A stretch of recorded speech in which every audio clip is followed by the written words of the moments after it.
Hey everybody, I'm Steve Dodge. Welcome to the Vibram Disc Golf Blog.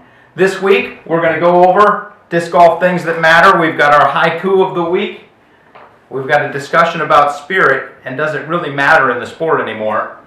We've got a TD of the week, again another surprise. Our broken disc of the week, and then disc golf music to putt by.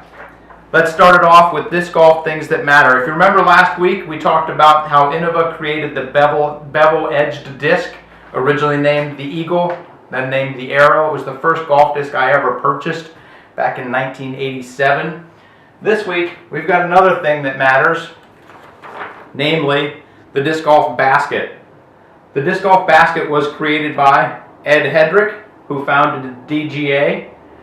He said that he made the basket because he wanted to play catch, and he was throwing against some chains in his garage, I think, and the chains reminded him of like a hand kind of catching a disc. So that was the inspiration behind creating the target for disc golf, without which we wouldn't have much of a sport. So big thanks to Ed Hedrick for creating the disc golf basket, one of the things that matter in disc golf. The haiku of the week. This week's haiku is written by Melissa F. of Sutton, Massachusetts.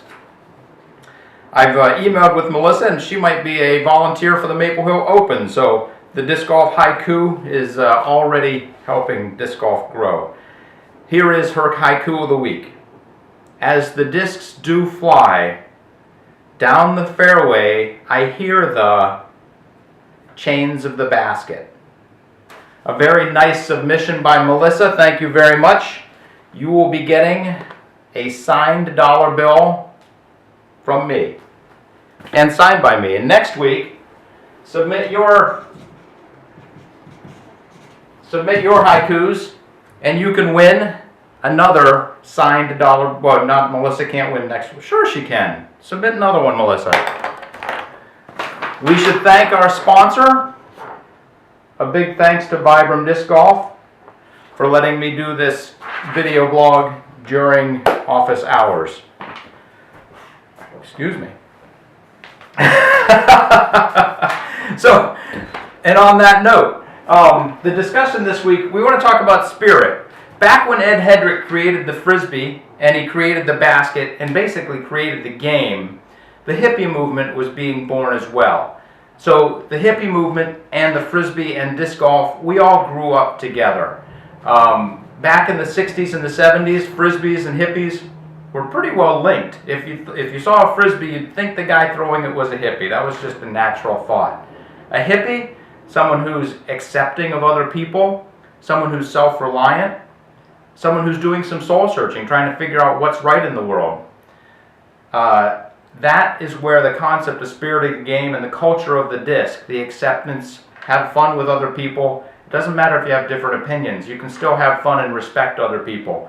And that's what the culture of the disc, the spirit of the game, is all about. As our sport has grown, the question is, does it matter anymore? We've got top pros who are touring the country, and we're looking at them and we follow them for a full week before they even play their tournament. And there's this nice little YouTube clip we can watch. Or we can even watch some of these events live as they're happening. We can always go find live scoring. And that's a whole different attitude that's put forward. Should these guys bother playing with spirit and have respect and maintain the heritage of the culture of the disc? I say absolutely. That's what makes discs special.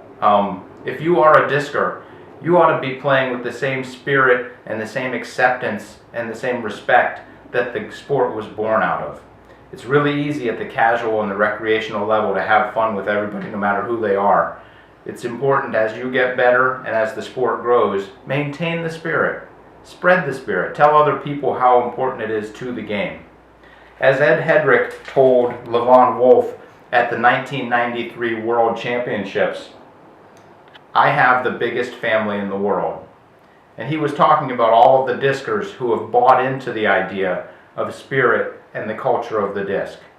Again, thanks to Ed for creating this game, and thanks to you for maintaining his heritage, his legacy, and the heritage of the disc. And with that, I'll step back into frame and we'll talk about our TD of the week. This week's Tournament Director of the Week, none other than Vinnie Miller. He ran the national tour event Texas States. There was a concurrent amateur A tier. Vinnie Miller pulled off a very large event, and he did it with the standard professionalism that he always does. I'm very happy to congratulate Vinnie Miller, this week's Tournament Director of the Week. Okay, let's take a quick break, and we'll move on to the Broken Disc of the Week contest. This is from Mike M. of Illinois. Mike M. wrote to us, "The cold winter had me locked in for 4 months, but I could still buy discs online. So we went online and bought this 11-time T-Bird.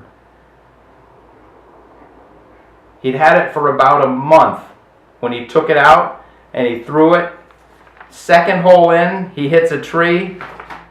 Well, Mike M., there's one happy ending to this. You've won yourself a Vibram Ascent. That is in the mail, on its way to you right now. And the last little bit, I know you guys all love this section of the blog, so here we go again. Disc golf music to putt by. There's a band called the Cat Empire. These guys kick it real time. You know what I'm talking about? If you need to practice putting and you're looking for some good music to bang the chains with, wow, diddy diddy, I just had to look. Welcome little fishies to my hook.